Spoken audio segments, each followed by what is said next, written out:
ಭೀಮ್ಸೇನ್ ಕಮ್ಮಾರ ಇವರ ಸಾಹಿತ್ಯದಲ್ಲಿ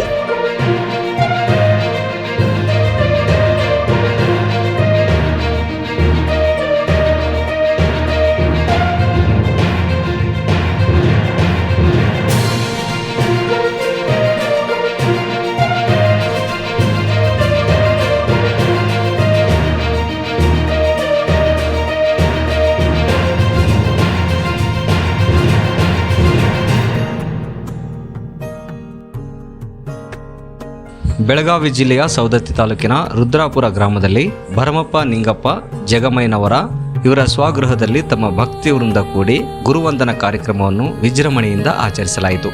ಗುರುವಿನ ಗುಲಾಮನಾಗುವ ತನಕ ದೊರೆಯದನ ಮುಕುತಿ ಗುರುವಿಗೆ ನಾವು ಶ್ರದ್ಧಾಭಕ್ತಿಯಿಂದ ನಡೆದರೆ ಗುರು ಯಾವತ್ತೂ ಕೈ ಬಿಡುವುದಿಲ್ಲ ಎಂದು ಜಾಲಿಕಟ್ಟಿ ಗುರುಗಳು ಗುರುವಂದನಾ ಕಾರ್ಯಕ್ರಮದ ಬಗ್ಗೆ ತಮ್ಮೆರಡು ಹಂಚಿಕೆಗಳನ್ನು ವ್ಯಕ್ತಪಡಿಸಿದರು. ಕೊನೆಯದಾಗಿ ಶ್ರೀಮಠದ ರುದ್ರಾಪುರ ಗ್ರಾಮದ ಭರಮಪ್ಪಜ್ಜನವರು ಸೇವೆ ಮಾಡಿದ ಭಕ್ತರೊಂದಕ್ಕೆ ಆಶೀರ್ವಚನ ನೀಡಿದರು.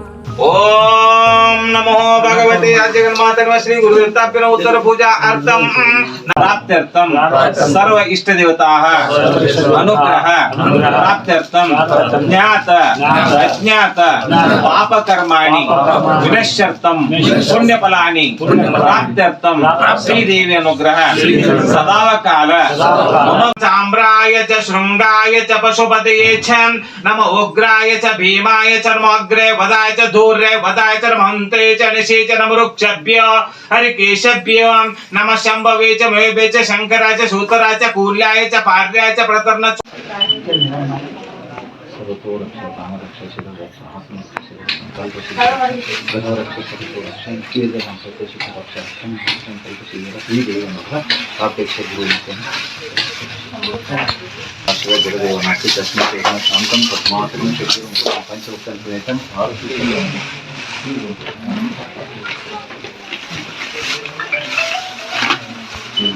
भगवते नानाविध शस्त्रं समर्पयामि परिचयामि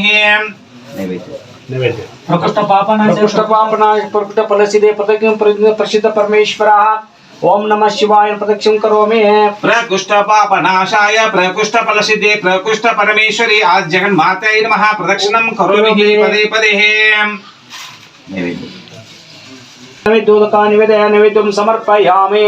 ओम अन्नं ब्रह्मेति किलजनन्नं प्रश ब्रह्माण्य स्नापयामि. अन्नपूर्णे सदा पूर्णे भक्तवत्सल शंकरे त्रायमं भक्तान्नप्रद माता अन्नपूर्णे कृपाशुर परक ब्रह्माण्यन स्नापयामि.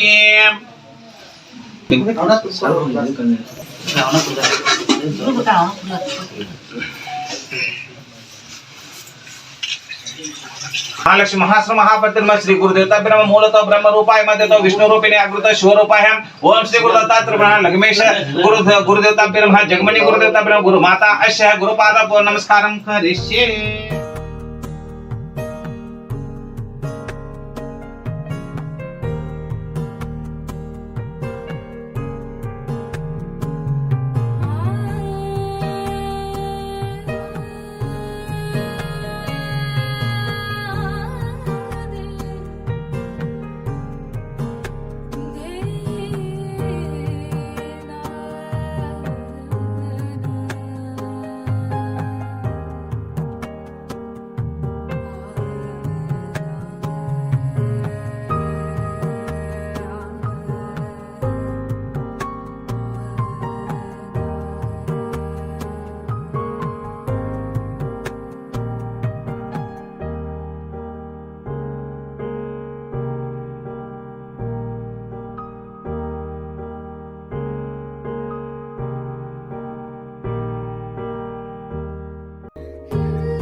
ಸದಾ ಸಕಲ ಸದ್ಭಕ್ತರಿಗೆ ಇರಲಿ ಅಂತ ಆಶಿಸುತ್ತಾ ಸಿದ್ಧಲಿಂಗಪ್ಪನ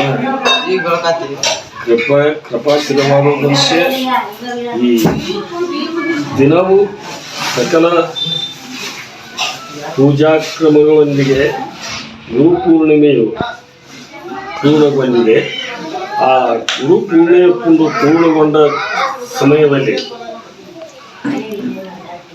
ಎಲ್ಲ ಭಕ್ತರಿಗೆ ಸಿದ್ಧಲಿಂಗ ಪರಮಾತ್ಮ ಸದ್ಗುರುನಾಥನು ಸನ್ಮಂಗಲವನ್ನು ನೀಯಲಿ ಅಂತ ಆಶಿಸಿ ಸಕಲರಿಗೂ ಆಶೀರ್ವಾದವು ಸದಾ ಸಿದ್ಧಲಿಂಗಪ್ಪನಿರಲಿ ಅಂತ.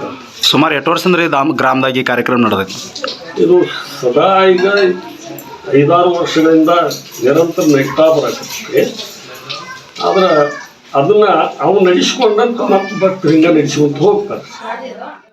ಆ ಗುರು ಪೌರ್ಣಿಮೆ ಅಂತಂದ್ರೆ ವ್ಯಾಸ ಮಹರ್ಷಿಗಳು ಯಾರು ಮಹಾಭಾರತವನ್ನ ಬರೆದವರು. ಮಹಾಭಾರತವನ್ನು ಬರೆದಂಥ ವ್ಯಾಸ ಮಹರ್ಷಿಗಳು ಸಪ್ತ ಋಷಿಗಳಲ್ಲಿ ಅಗ್ರಗಣ್ಯರು ಅಂತ ಹೇಳ್ತಾರೆ. ಈ ಅಗ್ರಗಣ್ಯರ ಗುರು ಪೌರ್ಣಿಮೆಯಿಂದ ವ್ಯಾಸ ಮಹರ್ಷಿಗಳ ಒಂದು ವಿದ್ಯೆಯನ್ನ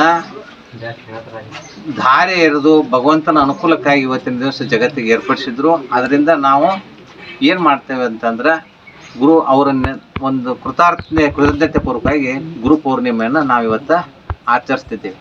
ಅದೇ ರೀತಿ ನಮಗೆ ಕಲಿಸಿದಂಥ ಮಾತೃಗುರು, ಪಿತೃಗುರು, ವಿದ್ಯಾಗುರು, ಶಿಕ್ಷಾಗುರು, ಮೋಕ್ಷಗುರು ಅಂತ 7 ಜನ ಬರ್ತಾರೆ. ಆ ಗುರುಗಳಲ್ಲಿ ನಾವು ಪ್ರತ್ಯಕ್ಷ ಕಾಣುವಂಥವ್ರು ನನಗೆ ವಿದ್ಯಾಗುರು.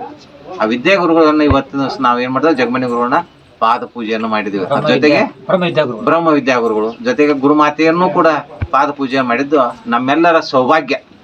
ಇದರಿಂದ ಗುರು ಅಷ್ಟಮಾಭಾವದೊಳಗ ಗುರು 12 ನಾವು ಜ್ಯೋತಿಷ್ಯದಿಂದ ನಾವು ನೋಡ್ಬೇಕಾದ್ರೆ ಗುರು ಅಷ್ಟಮಾಭಾವದೊಳಗ ಗುರು 12ನೇ ಭಾವದೊಳಗೆ ಏನಾರ ಗುರು ಇದ್ರೆ ಗುರು ಹೀನ ಸ್ಥಿತಿಯೊಳಗಿದ್ದಾಗ ಆ ಬರುವಂತ ಗುರುಬಲ ಬರುವುದಿಲ್ಲ. ಈ ಗುರುಪಾದ ಪೂಜೆಯಿಂದ, ಈ ಪೌರ್ಣಿಮೆ ಪೂಜೆಯಿಂದ ಮಾಡೋದ್ರಿಂದ ಕುಂಡಲಿಯಲ್ಲಿ ಅಥವಾ ನವಾಂಶದಲ್ಲಿ, ಜನ್ಮದಲ್ಲಿ ಅಥವಾ ದಶೆಗಳಲ್ಲಿ ಏನಾದರೂ ಗುರು ದೋಷಗಳು, ಗುರು ಹೀನಗಳು ಇದ್ದರೆ ಆ ಗುರುಬಲ ಪ್ರಾಪ್ತಿಯಾಗಿ ಸರ್ವತೋ ಅಭಿಮುಖ ಅತ್ಯಂತ ಶೋಲಲಿ